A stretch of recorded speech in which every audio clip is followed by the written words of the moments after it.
नमस्कार दोस्तों, आपका हमारे YouTube चैनल मोहल्ला पाठशाला पर स्वागत है। जैसे कि पिछली वीडियो में हम लोगों ने टेंस का लेक्चर फर्स्ट देखा, अब उसी के आगे आज निरंतर बढ़ेंगे लेक्चर सेकंड में। लेक्चर सेकंड में हम बात करेंगे आज प्रेजेंट इंडेफिनिट टेंस की। प्रेजेंट इंडेफिनिट टेंस पढ़ने से पहले थोड़ा बेसिक चीजें हम लोग सीख लेते हैं। बेसिक चीजें का मतलब सब्जेक्ट क्या होता है, वर्ब क्या होता है, ऑब्जेक्ट क्या होता है, ये सब चीजें जरूरी है जानना। उसके बाद हम टेंस स्टार्ट करते हैं।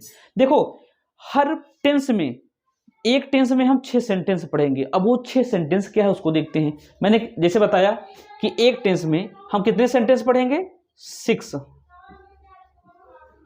सबसे पहले तो हमको मालूम होना चाहिए सेंटेंस क्या है। मैंने बताया था सेंटेंस का मतलब वाक्य होता है, और इसका डेफिनेशन भी लिखाया था स्टार्टिंग में। अगर पहला वीडियो जो ग्रामर का देखे होंगे उनको सबको पता होगा। मैंने क्या बोला था, a group of words that make a complete sense, that is sentence. मतलब शब्दों का ऐसा समूह जिसका कुछ अर्थ निकले, वो हमारा वाक्य कहलाता है। जैसे ही इज अ, या जैसे बोलते हैं हम that is my car, Ram is a good boy, तो इसका एक सेंस निकलेगा, तभी हम उसको वाक्य बोलेंगे। तो अपनी जगह हो गया। अब हमको टेंस में सेंटेंस को किस तरह से पढ़ना है उसको देखो, जो बता रहा हूं समझो। इसमें हम जो 6 सेंटेंस पढ़ेंगे, पहला हमारा होगा affirmative sentence. Affirmative sentence, affirmative sentence. दूसरा हमारा होगा निगेटिव सेंटेंस, निगेटिव सेंटेंस। तीसरा होगा इंट्रोगेटिव, इंट्रोगेटिव सेंटेंस। चौथा हमारा होगा डबल इंट्रोगेटिव, या इंट्रोगेटिव प्लस निगेटिव हम बोलेंगे उसको। और पांचवा होगा double interrogative, double interrogative sentence. और छठा नंबर हमारा होगा डबल इंट्रोगेटिव प्लस निगेटिव। अब देखो समझो, ये 6 सेंटेंस जो हम पढ़ेंगे उसको मैं समझाता हूं आपको, समझने का प्रयास करो आप लोग। बस अच्छे से देखते चलो, घबराओ नहीं कि बहुत हार्ड जा रहा है, समझ नहीं आ रहा है। बस आप ध्यान से देखो, बहुत मजा आने वाला है आपको टेंस पढ़ने में। इसलिए अच्छे सारे वीडियो को देखो, कहीं भी उसको रोकना नहीं है, पूरा कंप्लीट करके जाऊंगा मैं। देखो, अफर्मेटिव सेंटेंस का मतलब होता है जो साधारण वाक्य होता है। जैसे मैंने बोला, राम घर गया, सीता खाना खाती है, रमेश गाना गाता है। तो इस तरह के सेंटेंस को हम बोलेंगे अफर्मेटिव सेंटेंस, सिंपल जो साधारण वाक्य होता है। निगेटिव सेंटेंस उसी वाक्य में जो मैंने भी बोला, जब आपको नहीं मिल जाए कि रमेश घर नहीं जाता है, सीता खाना नहीं खाती है, वह विद्यालय नहीं जाता है, तो जैसे ही आपको नॉट मतलब नहीं लग जाए उस सेंटेंस में, वाक्य में, तो वो हमारा निगेटिव सेंटेंस होता है। उसके बाद मैंने बताया कि इंट्रोगेटिव, इंट्रोगेटिव का मतलब होता है प्रश्नवाचक वाक्य। जब आपको किसी वाक्य में प्रश्न पूछा जाए, जैसे कि क्या रमेश स्कूल जाता है, क्या तुम क्रिकेट खेलते हो, तो देखो यहां पर क्या शब्द पहले लगा और इसमें प्रश्न पूछा जा रहा है, तो ऐसे वाक्य को हम बोलेंगे इंट्रोगेटिव सेंटेंस। उसके बाद इंट्रोगेटिव प्लस निगेटिव, इसका मतलब हुआ कि वो उसमें प्रश्न भी पूछे और नहीं भी लगा हो। जैसे कि क्या तुम क्रिकेट नहीं खेलते हो, तो देखो यहां पर क्या भी आया और नहीं भी आया। क्या तुम क्रिकेट नहीं खेलते हो, तो इसमें प्रश्नवाचक भी है और नकारात्मक भी है। तो इस ऐसे सेंटेंस को हम बोलेंगे इंट्रोगेटिव प्लस निगेटिव सेंटेंस। उसके बाद डबल इंट्रोगेटिव। देखो, डबल इंट्रोगेटिव का मतलब क्या होता है, इसको समझो अच्छे से, बहुत इंपॉर्टेंट टॉपिक है। डबल इंट्रोगेटिव का मतलब जब हमारे वाक्य के बीच में प्रश्न पूछा जाए, जब हमारे वाक्य के बीच में प्रश्नवाचक चिन्ह हो, जैसे कि तुम विद्यालय क्यों नहीं गए। देखो, अभी तक जो प्रश्न पूछा जा रहा था, क्या, कब, ये सब स्टार्टिंग में लगा था सेंटेंस के, लेकिन अब मैंने क्या बोला कि तुम विद्यालय क्यों नहीं गए, तो देखो क्यों जो हमारा शब्द आया वाक्य के बीच में आया। तो जब ऐसे प्रश्नवाचक शब्द वाक्य के बीच में आ जाता है, तो उसको हम बोलते हैं डबल इंट्रोगेटिव सेंटेंस। मुकेश गणित क्यों नहीं पढ़ता, देखो यहां पर क्यों वाक्य के बीच में आया। तो जब ऐसे प्रश्नवाचक वाक्य के बीच में आ जाता है, तो उसे हम बोलते हैं डबल इंट्रोगेटिव सेंटेंस। और अब उसी डबल इंट्रोगेटिव में नहीं लग जाए, तो उसे हम बोलते हैं double interrogative plus negative sentence. जैसे कि सुरेश गाना क्यों नहीं गाता है, अब देखो क्यों भी आया और नहीं भी आया, तो इसको हम बोलेंगे डबल इंट्रोगेटिव सेंटेंस। तो ये सारे सेंटेंस आशा करता हूँ आप लोगों को समझ में आ गया होगा। तो ये हर टेंस में ये सारे मतलब एक टेंस में जैसे हम प्रेजेंट इंडेफिनिट स्टार्ट करेंगे तो प्रेजेंट इंडेफिनिट में अफर्मेटिव पढ़ेंगे, नेगेटिव पढ़ेंगे, interrogative, interrogative plus negative, double interrogative और डबल इंट्रोगेटिव प्लस नेगेटिव। ये बस अभी मैं बोल रहा हूँ, जब मैं लिखाऊंगा तो और आसान भाषा में समझाऊंगा, आप लोगों को बहुत ही अच्छे समझ में आएगा। क्लियर? अब इसके आगे देखो जो और जरूरी चीज है, सेंटेंस समझ में आ गया? सेंटेंस समझ में आ गया तो अच्छी बात है। अब देखो जैसे कोई भी वाक्य है, मैंने एक वाक्य लिया, मैंने एक वाक्य लिखा, इस वाक्य में मैंने लिखा, अभी बेसिक चीजें बता रहा हूं और उसके बाद लेक्चर 3 से हम स्टार्ट करेंगे। वाक्य में मैंने लिखा कि राम किताब पढ़ता है। मैंने क्या लिखा? राम किताब पढ़ता है। अब यहां पर समझो, राम किताब पढ़ता है।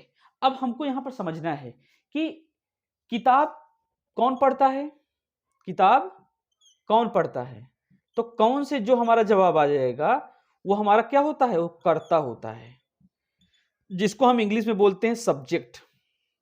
क्या बोलते हैं? सब्जेक्ट।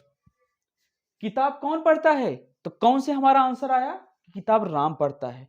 राम श्याम कोई भी यहां पर, वह, हम, तुम, कुछ भी यहां पर लिखा हो तो ये हमारा क्या होगा? कर्ता होगा, सब्जेक्ट होगा। ठीक। अब देखो, अब हम उसी तरह फिर क्वेश्चन करेंगे कि राम किताब को क्या करता है, राम किताब को क्या करता है। अब यहां क्या से जो प्रश्न बना, मैंने क्या बोला कि राम किताब क्या करता है, तो राम किताब पढ़ता है, तो इसका जो आंसर आया इसको हम बोलेंगे क्रिया। तो यहां पर क्रिया क्या हो रही है? पढ़ने की हो रही है, इसको बोलेंगे वर्ब। क्या बोलेंगे? वर्ब बोलेंगे। वर्ब मतलब क्रिया, पढ़ना, आना, जाना, सोना, दौड़ना, खाना, पीना, जिसमें ना लगा हो सब में सब क्या होता है? वर्ब होता है, क्रिया होता है वो। ठीक। हम बोलेंगे सोना, सोने की क्रिया हो रही है, पढ़ना, पढ़ने की क्रिया हो रही है, जाना, जाने की क्रिया हो रही है, आना, आने की क्रिया, कूदना, कूदने की क्रिया हो रही है, तो उसको हम बोलेंगे वर्ब। ठीक। मैंने क्या बताया? किताब कौन पढ़ता है? राम पढ़ते हैं, तो कौन से हमारा जो शब्द आया वो करता है। राम क्या करता है? किताब को पढ़ता है, तो पढ़ने की क्रिया हो रही है। अब राम पढ़ता है, लेकिन राम क्या पढ़ता है? किताब पढ़ता है, तो किताब हमारा क्या होगा? किताब हमारा कर्म होगा, ऑब्जेक्ट जिसको इंग्लिश में बोलेंगे। क्या? ऑब्जेक्ट। क्या होगा? ऑब्जेक्ट होगा। तो यही इसमें इंपॉर्टेंट है कि सब्जेक्ट क्या होता है, ये हमें पहचानना बहुत जरूरी है। कैसे पहचानेंगे? ऑब्जेक्ट क्या होता है, वर्ब क्या होता है। ठीक। अब देखो, अब जब इसको हम इंग्लिश में लिखेंगे, अभी तो मैं इसे बना दे रहा हूं समझने के लिए, Ram reads book, Ram reads book. अब यहां पर राम हमारा क्या हो गया? राम हो गया सब्जेक्ट। क्या हो गया? सब्जेक्ट। रीड्स क्या हो गया? वर्ब हो गया। और बुक क्या हो गया? ऑब्जेक्ट हो गया। यही चीज समझाना चाहता था मैं कि जो हम स्ट्रक्चर में लिखेंगे सब्जेक्ट वर्ब, तो ये सब मालूम होना चाहिए क्या होता है। ये सब छोटी छोटी चीजें हैं, बेसिक चीजें भी मैं बता रहा हूं। और देखो, और हमको क्या समझना है, जब यहां पर सब्जेक्ट की बात आया और वर्ब की बात आई, तो हम पहले सब्जेक्ट की बात करते हैं। सब्जेक्ट, सब्जेक्ट हमारा क्या होता है? हमको सब्जेक्ट प्रेडिकेट नहीं पढ़ रहे हैं कि जो हाई स्कूल में पढ़े थे सब्जेक्ट प्रेडिकेट। यहां पर सब्जेक्ट जो हमारा टेंस में पढ़ना है उसको समझते हैं। सब्जेक्ट यहां दो प्रकार का होगा, समझो इसको अच्छे से। सब्जेक्ट यहां दो प्रकार का होगा। एक सब्जेक्ट होगा सिंगुलर सब्जेक्ट, सिंगुलर सब्जेक्ट, और दूसरा सब्जेक्ट होगा plural subject, plural subject. Singular subject क्या होता है इसको देखो, और प्लूरल सब्जेक्ट क्या होता है इसको देखो। सिंगुलर सब्जेक्ट में कौन कौन सब्जेक्ट आते हैं इसको हमें समझना है। तो सिंगुलर सब्जेक्ट में हमारा आता है ही, सी, इट, नेम और सिंगुलर नंबर। सिंगुलर नंबर जो मैंने पढ़ाया था, सिंगुलर नंबर वो वाला। सिंगुलर नंबर का मतलब जैसे a pen, a book, a table, जब हम कभी एक वस्तु के बारे में बात करें तो हमारा सिंगुलर नंबर होगा। अब हम उसी तरह प्लूरल सब्जेक्ट क्या होता है इसको यही याद कर लो, क्योंकि ये इसका काम पढ़ने वाला है कि सिंगुलर सब्जेक्ट में कौन कौन सब्जेक्ट आता है, प्लूरल सब्जेक्ट में कौन कौन सब्जेक्ट आता है। अगर ये आपको याद हो गया तो ये इसीलिए मैं बेसिक बता रहा हूं, तब आगे आपको बहुत आसानी हो जाएगा, गलती नहीं करोगे। प्लूरल सब्जेक्ट में क्या आएगा? आई आएगा, यू आएगा, वी आएगा, दे आएगा, IUB दे और प्लूरल नंबर। प्लूरल नंबर मतलब जैसे चिल्ड्रेन, बॉयज, गर्ल्स, टेबल्स, तो ये सब प्लूरल नंबर में, तो इस तरह का दिख जाए तो समझ लो प्लूरल सब्जेक्ट है वो। मैंने क्या बताया, सब्जेक्ट दो तरह का हम पढ़ेंगे टेंस में, एक सिंगुलर सब्जेक्ट, दूसरा प्लूरल सब्जेक्ट। सिंगुलर सब्जेक्ट का मतलब होता है जो एक वचन से रिलेटेड हो, जैसे कि ही, सी, इट, नेम, सिंगुलर नंबर। ही का मतलब यहाँ क्या होता है, ही का मतलब होता है वह। अब देखो ही और सी, ये ही का भी मतलब हुआ होता है, इसका भी मतलब होता है, तो ये जो ही होगा हमारा मेल के लिए यूज होता है, और ये सी जो होता है इसका भी मतलब हुआ होता है, लेकिन ये फीमेल के लिए यूज होगा। किसके लिए, फीमेल के लिए। दोनों का मतलब वह होता है। ही का यूज हम मेल के लिए लगाएंगे, जैसे बात करें कि वह खाना खाता है, तो यहाँ जाहिर से है मतलब यहाँ पर क्या हो रहा है कि यहाँ बात हो रहा है किसी व्यक्ति के बारे में, तब यहाँ ही लगाएंगे। अब वही मैं बोल दूं वह खाना खाती है, तो यहाँ जाहिर सी बात है बात हो रही है किसी लड़की के बारे में, तो सी। क्लियर हुआ, फीमेल के बारे में बात हो रही थी। तो इस तरह से हम लोग सब्जेक्ट का पहचान करेंगे। ही, सी, इट मतलब यह, या कभी भी जो सब्जेक्ट न दिया हो या बेजानदार कोई वस्तु हो तो उसके लिए हम इट का भी प्रयोग कर सकते हैं। नेम मतलब किसी का नाम आ गया, जैसे राम, श्याम, मोहन। सिंगुलर नंबर बता ही दिया जो एक वचन हो, जैसे a pen, book, table. Plural subject बहुवचन मतलब आई का यूज हम कहां करेंगे, प्लूरल सब्जेक्ट में करेंगे। आई मतलब मैं, यू मतलब तुम सब, तुम लोग। यू का हिंदी होता है, वी का मतलब होता है हम या हम सब, हम लोग। दे का मतलब होता है वे या वे सब या वे लोग। और प्लूरल नंबर मैंने बताया है, जैसे कि बॉयज, गर्ल्स, तो ये सब प्लूरल नंबर में आएगा।